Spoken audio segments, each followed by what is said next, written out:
Hook choice is a very personal thing, and one pattern won't suit everybody and it won't suit every situation as well. So what I want to do now is talk you through the Korda range and explain the different features of each hook. Now, all the hooks in the range are Teflon coated, which means they don't reflect the light as much as a normal hook, so they're harder for the fish to see. They don't rust as easily, and also they slip in easier because that Teflon coating is so silky smooth. So to talk you through the range, the first one is the Long Shank. That's without doubt the sharpest one in the range. A very long, very sharp straight point, a tiny little barb, a micro barb, and as the name suggests, a long shank, and also a downturned eye. And that downturned eye is to get the hook to flip over and catch hold in the fish's mouth when the hook link is tightened. And we've downturned it just 15 degrees so it will suit any hook link material. So you can tie it straight off with IQ or with any mono, and you can tie it with a coated hook link like a combi link, like hybrid, or with braid as well. But if you're going to use braid or a coated hook link where you're stripping a little bit away, add a little tiny bit of shrink tube to the eye just to curve it in more aggressively,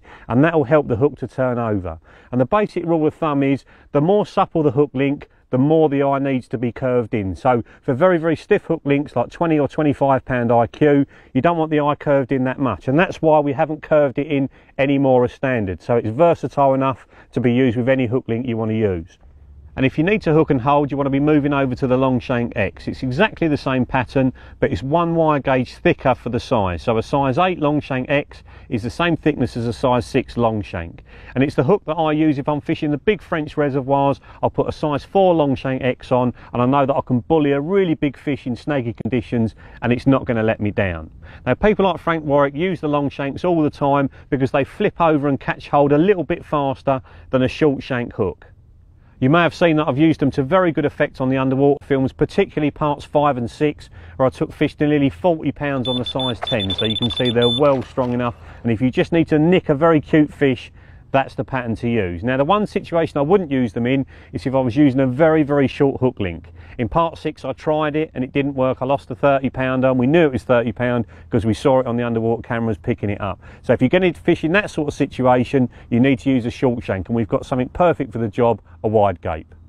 The Wide Gape hook took an extremely long time to get right because the Japanese just couldn't get it how we wanted it. We wanted a beak pointed hook because when a beak pointed hook goes in, it curves in. So it's got to curve out to come out, which means it's the most secure pattern you can get. But we didn't want the point too beaked, because that means it's facing away from the flesh and it doesn't catch hold very quickly. And what we've eventually got hold of is the perfect combination of the two. Just a slightly curved in point, which is very, very secure once it goes in, but it's very, very sharp as well, and it nicks hold into the flesh really, really easily. So the Wide Gape is the finer wire of the two. It's the barbed version. It's got a slightly downturned eye, Teflon coated as always, and the size 8 is probably the most popular hook in the British marketplace today, and it's the one that I use most of the time.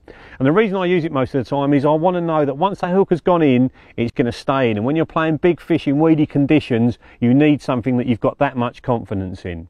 And the barbless version is exactly the same pattern, still a very, very long, slightly curved point, obviously no barb, and heavier in the wire as well. And the reason I've made them heavier in the wire, there's no barb to get in the way, and if you've got a thicker wire, it's going to be slightly more secure.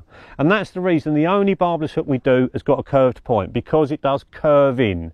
And thinking back to last year's session where I fished the big lake at Hameçons, 10 bites, 10 fish in the net, and the biggest one was 57 pounds. So if your water's got a barbless rule, whether you're carp crunching and you want to use the size 10s and 12s in the barbless, or you're fishing for big uns like me and you're using size 6s and size 4s, I cannot recommend them strongly enough. There is one situation where I wouldn't use a Wide Gape hook, and that's if I was using a very stiff mono hook link like 25 pounds IQ.